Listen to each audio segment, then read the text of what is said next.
Hey y'all, welcome back to a reaction video. Yes, a reaction video. I know, we haven't done one of these in a while, but we're back. So should we do Reaction Fridays? Reaction Fridays? So y'all, today we will be reacting to an MSA video. Comment down below what other videos we should react to. Don't mind it right now, it's an ad. So we will be reacting to I got stuck in my crush's locker for a year. Now let's get into it. We are here Hi to there, entertain. my name is Michelle, and today, for My Story Animated, I'm going to tell you the horrifying story of how I was stuck in my crush's locker for 1 year. Uh-oh. Fear and loneliness can sometimes make you do things you never thought you could. I was heartbroken and lost, and you won't believe how far I went. A lot of things happened back then, so tune in, subscribe to this channel, and follow me. It all started the day I wanted to leave a love letter for Gerard. We'd been flirting for a couple of months, and I was too much of a chicken to ask him to the prom. And since he wasn't asking me, well, I decided to ask him with a letter. I put the letter inside his locker, and suddenly I heard him and his friends approaching. I didn't know where to go, so I hid inside his locker. Then, as I wished he didn't open the locker, I heard them talking about playing me a practical joke on the next day. I mean, what? Oh, now that's mean. Why are boys so mean sometimes? Jesus, we not even like 50 something seconds in, and golly, y'all boys are mean. He was telling his friends that he was going to ask me to the prom, only to stand me up and then go to the prom with his real girlfriend. I was shocked. His real girlfriend? Why would he flirt with me all this time if he had a girlfriend? As I heard him coming closer to the locker, I panicked. I stepped back, and when I leaned against the back wall, it opened and I fell inside a hidden room. The door closed back just before he opened his locker. I was safe, but I realized I'd left my letter there. I heard them as he read the letter out loud with his friends, laughing and mocking me. I was so heartbroken. After they left, I realized that the hidden room had no doors, but the vent duct that connected the air conditioning between rooms in the whole school was the only way out. I got in and crawled for a while until I found the next room. It was the girls' bathroom. I saw that my best friend Alicia was there. I climbed down on one of the toilets. I was still crying. I wanted nothing else but hug her and cry on her shoulder. I was about to open the door when I heard her talking with another girl about the practical joke my crush was going to play on me. I froze. Immediately, I found out not only that she was thrilled with the idea, but also that she was his mysterious girlfriend. She said, "Michelle is such a loser. She has no idea what's waiting for her." Shocked with surprise, I took a deep breath, and they heard me. I stepped back to the corner instinctively. Like that would help. I stood still. As they heard that someone was in one of the bathrooms, they started to whisper. One of the girls started to open the door, and suddenly, the bell rang. They left, and I sighed. I climbed back inside the vent duct. My heart was crushed again. I had trouble breathing. I went back to the room and... Dang, y'all, she done lost her crush. Now she just lost her best friend. That's crazy. continued crying until I fell asleep. When I woke up, everything was silent and dark. It was night. I was so hungry. I went through the vent system to the cafeteria. I found all sorts of things there. It felt kind of cool to have the entire school for myself. Or so I thought, because I suddenly heard the night guard entering the cafeteria.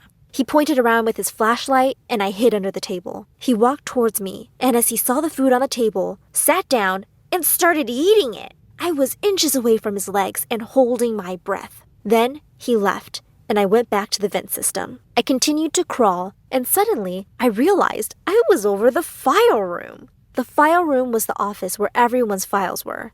Not only students, but staff also. All of us wished we could enter there at least once. But of course, it was strictly forbidden. Now, I had the chance to access all of their files. I went down and opened Gerard's first. It said his parents were divorced, and his father had a restraining order because he'd been violent with him and his brothers for years. Oh my God. Oh, Gerard no. never talked about his personal life, and now I knew why. He must have suffered a lot. I too had my share of problems at home. My dad left when I was 2 years old, and my Aw. mom never fully recovered. She was now chronically depressed and going in and out of mental institutions all the time. Oh, It was a boy. hard time for kids. But I didn't turn into a jerk. Oh boy. Trigger warning. If you don't like watching this type of content, I was just clicking off. I did not know this is gonna pop up because I didn't watch the video before. So I've hit on some of these reactions. Either I've watched the video before or I haven't watched the video before. This one, I don't think I have watched this video before, so I didn't know. So trigger warning.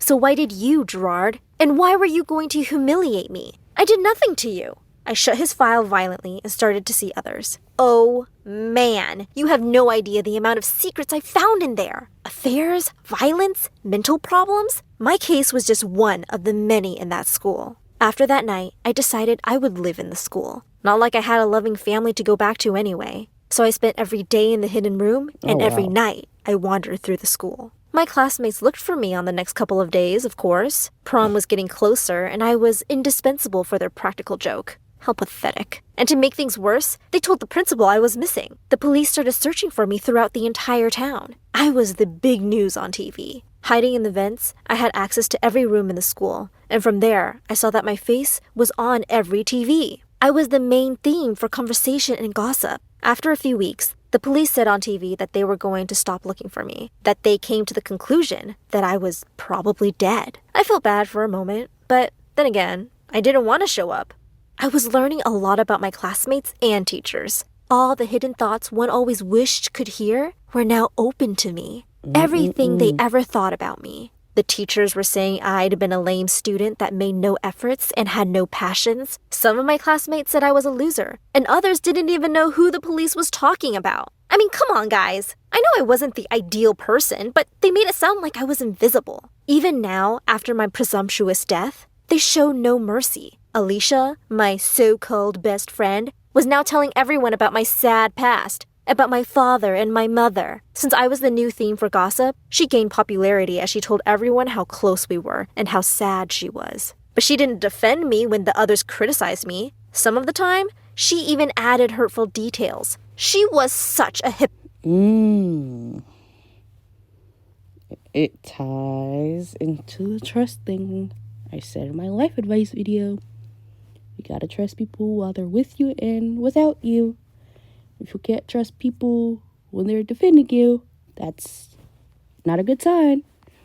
If y'all haven't watched yesterday's video, go watch it. hypocrite. She acted in front of everyone like she missed me, but then laughed about me with her new friends, and especially with Gerard. They were now boyfriend and girlfriend openly. And as I followed them around school through the vents, I noticed they spent a lot of time talking about me. They even felt sad for my death, because now they wouldn't be able to carry out the joke they'd planned for months. I was getting angrier and angrier. To make things worse, one time I was hiding in one of the empty classrooms, and Gerard and Alicia entered and started to make out. I had to hide under a table and stay still while hearing everything. They kissed and touched and talked and laughed. It was disgusting. Whose relative are you? Ad. Go away. Oh, is that the favorite YouTube premium I ever? wanted to die. After what seemed like forever, they started to leave, and I made some noise unwillingly. Alicia turned around, and I could swear our eyes met for a split second. Gerard asked her what happened. She said she thought she saw something and looked again. Gerard said, "It's Michelle's ghost," like joking. But she looked at him scared and told him not to joke about that. He looked at her seriously and told her he was just joking. But she said she was scared, that she kind of felt my presence there. Gerard laughed hardly in her face, but she told him to shut up and started whispering something in his ear. I was curious about her words, so I moved towards them, making more noise. They looked in my direction seriously. She said, "See?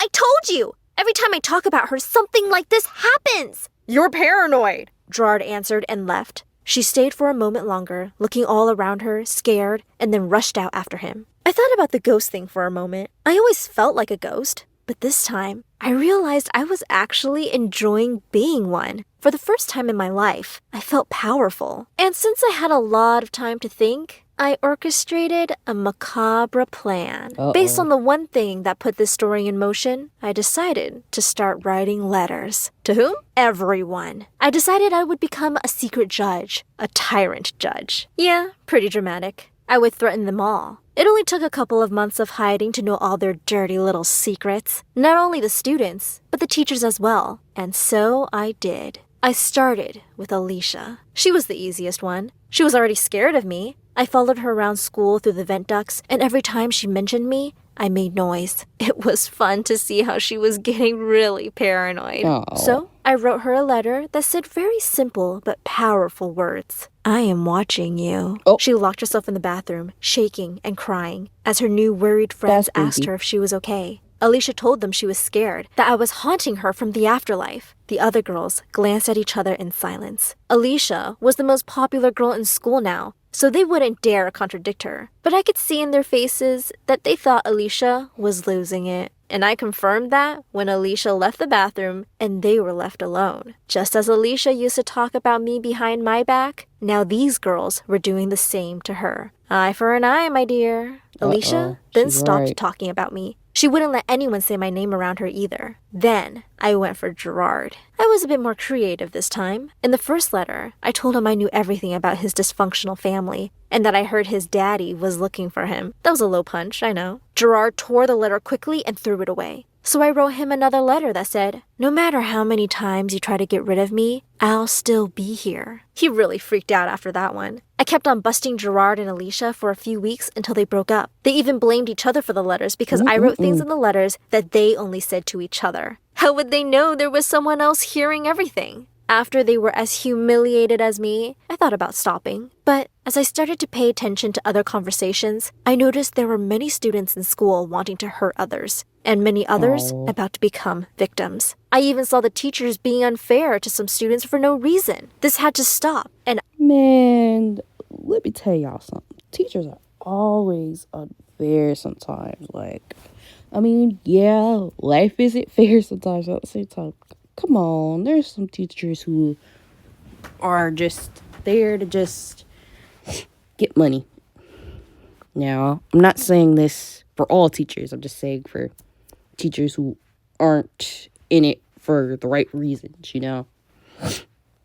I was the perfect candidate for the job. So I spent the next day in the hidden room writing the letters, and then I delivered them through the night. I carefully put them in the lockers or drawers or forgotten jackets, depending on the person. I had their files and heard their private conversations, so I knew them all quite well, and I knew what would affect them personally. On the very next day, I felt like I was in heaven. The entire school was a war zone. Everyone was fighting and shouting. The teachers were punishing the usual rascals as they tried to defend themselves. Some students started to break things. Others were trying to burn down the letters, and that led to a general fire in the main building. They had to close the school for the day because the firemen were called and the police had to intervene. The second wave of letters I wrote and delivered during that night talked about the consequences of the first wave, and that left everyone puzzled. Who was giving away the letters if the school was closed? The consequences of that were very dangerous to me. The police closed the school for the entire week. They concluded that someone was hiding inside, and they were determined to find out who. My name came up as the first suspect, since they never actually found my body. So I spent the whole week moving around as they searched the room one by one, over and over again. Finally, when I was sure I was safe, one of the police dogs started to bark in front of Gerard's locker. I was in the hidden room just behind it, and the dog was scratching the locker frantically. The police thought that the dog had gone crazy, but as it insisted on barking, they moved the locker but found nothing.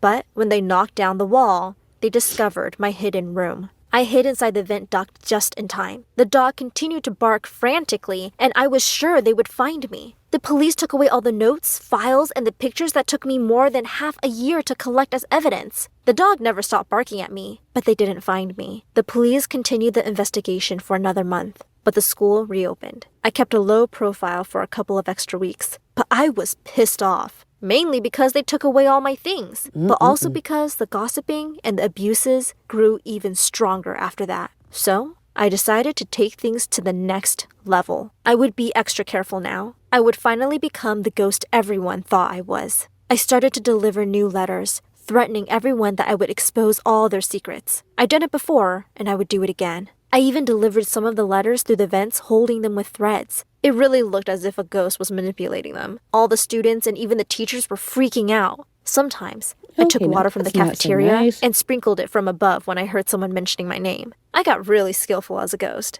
The police found my fingerprints on the letters and searched the school again, but they never found me. Whenever I heard someone saying something behind anyone's back, I responded. I made all sorts of noises, moved objects, and some of the times, I even cut the lights off.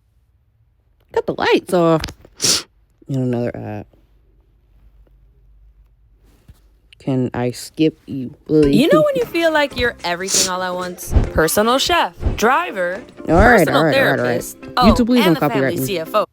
And every mean comment I heard was posted on the halls the very next day with the name of its author. Students and teachers were becoming really scared of saying or doing something mean. The school was finally starting to be the place I always dreamed it would be, the safe space every kid should have while growing up. My mission was accomplished, so I decided to reappear in the world, and I decided I would do it in front of Alicia. Alicia was a changed person now. She was the one that suffered my punishments the most, and that gave her a new perspective in life. She was nice to the nerds now, and even learned they could be fun too. I never spoke to Gerard again, and he never bothered anyone anymore. I went down the vent duct onto one of the toilets and waited for Alicia. When she entered the bathroom, I opened the door and said, "Surprise!" But not only did she not get scared of me, she ignored me. How could she? I was so angry. After all this time? I thought she had changed, but she didn't. I stood in front of her and shouted again, but nothing happened. And then she walked towards the door and passed through me. What the hell?